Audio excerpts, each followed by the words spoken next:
Hello, I'm Dom. I'm standing outside Edinburgh's Stand Comedy Club. It's sort of like the dark horse of Edinburgh. It's in a sense slightly outside the festival, although there are a lot of names you might have heard of who are here performing, among them Sarah Millican, Stuart Lee and Simon Munnery. But I suppose the most radical dissenting voice of the whole pack is Mark Thomas, who's just unveiling his latest work, which is called 100 Acts of Minor Dissent. I saw it tonight. It's very much a work in progress. He's rather recklessly and boldly decided he's going to undertake 100 different acts of dissent over the coming year. He's up to number 23, I think, at the moment.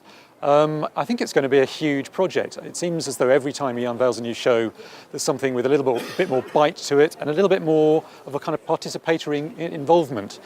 In the recent years, of course, his most famous show has been Manifesto, which has invited the public to contribute ideas that might help democracy flourish better. And this occasion, he is looking at ways in which we can basically ruffle the feathers of any kind of establishment. So his ideas really range from doing bizarre things like unilaterally trying to lower the price of property by protesting outside the vendor's home. He has sent books back to the British Library that don't really correlate to the things been demanded of him. He's gone into corner shops to protest pornography.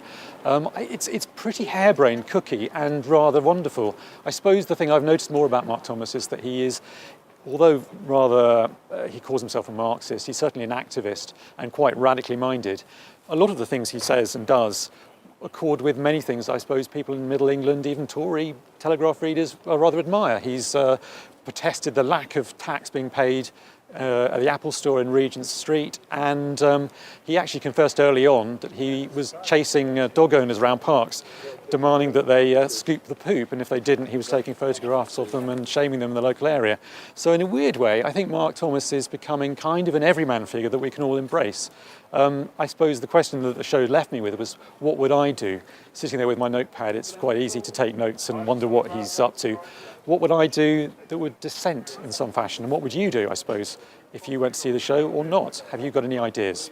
We're going to be uploading fresh video content every morning during the Edinburgh Festival, so find out what's going on, what we've been thinking, what we've been seeing. Tune in, subscribe, and look out for the videos coming up every morning at 9 a.m.